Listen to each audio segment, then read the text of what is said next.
حضرت ابو طفیل روایت کرتے ہیں رضی اللہ تعالیٰ عنہ، توجہ میری طرف، امام ابن سعد اپنی طبقات میں یہ حدیث لے کے آئے۔ آپ کہتے ہیں میں نے دیکھا کہ مولا کو ممبر پہ کھڑے اور کہتے سلونی اما شئتم، جو پوچھنا چاہتے ہو وہ پوچھ لو۔ دنیا میں فقط دو ذاتیں ایسی ہوئی ہیں، کتنی بولیں نا، دو جنہوں نے ممبر پہ کھڑے ہو کے یہ اعلان کیا کہ سلونی اما شئتم، باقی کسی کو ضرورت نہیں ہوئی۔ سلونی اما شئتم، لوگوں آؤ، کائنات کی ابتدا سے لے کے کائنات کی انتہا تک جو کچھ پوچھنا چاہتے ہو پوچھ لو مجھ سے۔ ارے ایک ذات کا نام محمد مصطفیٰ ہے، دوسری ذات کا نام علی المرتضیٰ ہے۔ ابو طفیل کہتے ہیں، حضرت ابو طفیل کہتے ہیں مولا کو کھڑے ہو ممبر پہ وہ کہہ رہے تھے سلونی عن کتاب اللہ فَإِنَّهُ لَيْسَ مِنْ آیَاتٍ إِلَّا وَقَدْ عَرَفْتُ بِإِلَيْهِ نَظَرَةً بِالنَّهَارِ فِي سَالِنَا فِي جَبَلٍ۔ کہتے ہیں مولا نے کہا ارے کھڑے ہو جو میرے سامنے، جو کچھ پوچھنا چاہتے ہو پوچھ لو۔ ارے قرآن کی کوئی آیت ایسی نہیں ہے جس کے بارے میں مجھے علم نہ ہو، نالج نہ ہو۔ ارے قرآن کی ہر آیت جو رات کو نازل ہوئی اسے بھی جانتا ہوں، جو دن کو نازل ہوئی اسے بھی جانتا ہوں، جو پہاڑ پہ نازل ہوئی اسے بھی جانتا ہوں، جو میدان پہ نازل ہوئی اسے بھی جانتا ہوں۔ نہیں سمجھے؟ مولا کہہ رہے ہیں عبداللہ ابن مسعود سے پوچھ لو۔ عبداللہ ابن مسعود فرماتے ہیں ہلیۃ الاولیاء اٹھاؤ۔ عبداللہ ابن مسعود کہتے ہیں ان القرآن انزل علی سبعۃ احرف ما منها حرف الا له ظہر و بطن وان علی عنده علم الظاہر والباطن۔ عبداللہ ابن مسعود کہتے ہیں کہ قرآن 7 معنی میں نازل ہوا۔ کتنے میں؟ قرآن کے ہر حرف کا ایک ظاہر ہے، ایک باطن ہے۔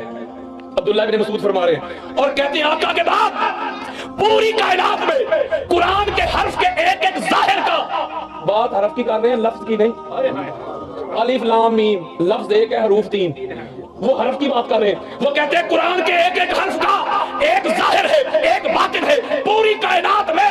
تاجدار کائنات کے بعد ارے جو ذات، جو ہستی، جو وجود، جو پیکر قرآن کے ہر حرف کے ظاہر اور باطن کا علم رکھتا ہے اس کا نام علی ابن ابی طالب ہے۔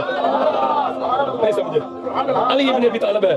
آپ فرماتے ہیں کہ قرآن کا اگر نالج لینا ہو تو وہ نالج دینے والی ذات کا نام علی ابن ابی طالب ہے۔ اگلی حدیث سنو، امام احمد بن حنبل، یہ میں نبوت کے گواہ پہ دلائل دے رہا ہوں آپ کو، آپ نے فیصلہ کرنا ہے کہ نبوت کا گواہ اور ہے کون۔ توجہ میری طرف، امام احمد بن حنبل اپنی مسند میں حدیث لے کے آئے، میرے اور آپ کے پیارے آقا پاک بی بی کو مخاطب کرتے ہوئے کہتے ہیں بیٹی فاطمہ راضی ہو جا، خوش ہو جا، اما ترضین ان زوجتک اقدم امتی سلما واکثرهم علما واعظمهم حلما۔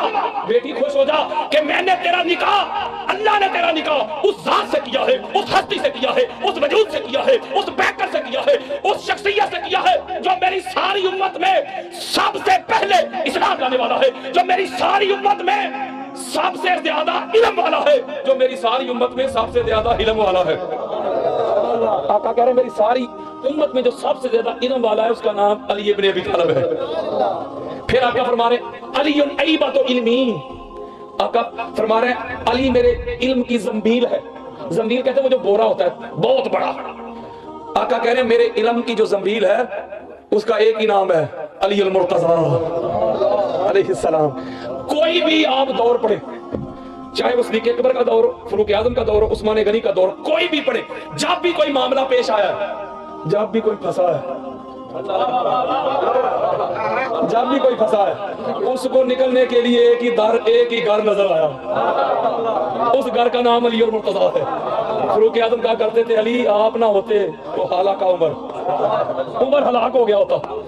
کوئی دور ہو، ارے خدا کی قسم میں آپ کو کیا بتاؤں، میرے آقا نے کہا تھا آنا مدینہ تو علی البابھا، آقا نے فرمایا تھا ہاں میں علم کا شہر ہوں، علی اس کا دروازہ ہے، علی اس کا، جس نے مجھ تک آنا ہے وہ علی سے ہوتے ہوئے ہے، علی سے۔ اس کی ایک شرح کرنا چاہتا ہوں اگر آپ اجازت دیں تو، ذرا چہرے پہ گھٹن نہیں آنے چاہیے، گھبرائیں نہ یار، پیر صاحب کہہ رہے چہرے مرجانے نہیں چاہیے۔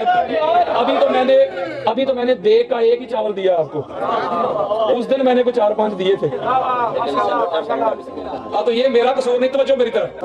اس حدیث کے مقابلے میں آقا نے کہا نا کہ میں علم کا شہر علی اس کا دروازہ، اس کے مقابلے میں یار لوگ ایک حدیث لے کے آئے ہیں، وہ کہتے ہیں آقا علیہ السلام شہر ہیں اور فاروق اعظم عثمان غنی دیواریں ہیں، علی دروازہ ہے اور ابوبکر صدیق اس کی چھت ہے.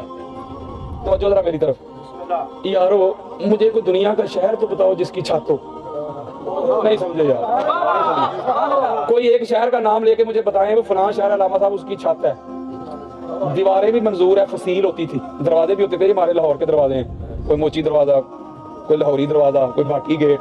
یعنی کہ دروازے تو ہوتے تھے، چھت کس کی ہوتی ہے؟ چلو فرض کریں چھت ہوتی ہے. آقا علیہ السلام شہر ہے، دیگر دیواریں اور مولا دروازہ، صدیق اکبر چھت. اس کا مطلب ہے شہر نیچے رہ گیا، چھت اوپر ہو گئی. نہیں سمجھے؟ نہیں سمجھے آپ؟ بولے نا. کوئی سند نہیں، کوئی حقیقت نہیں. یہ بغض علی میں حدیث گڑی گئی ہے. میں تو ڈنکے کی چوٹ پہ 2 + 2 = 4 بات کرتا ہوں، ادھر سے ڈنڈی نہیں مارتا.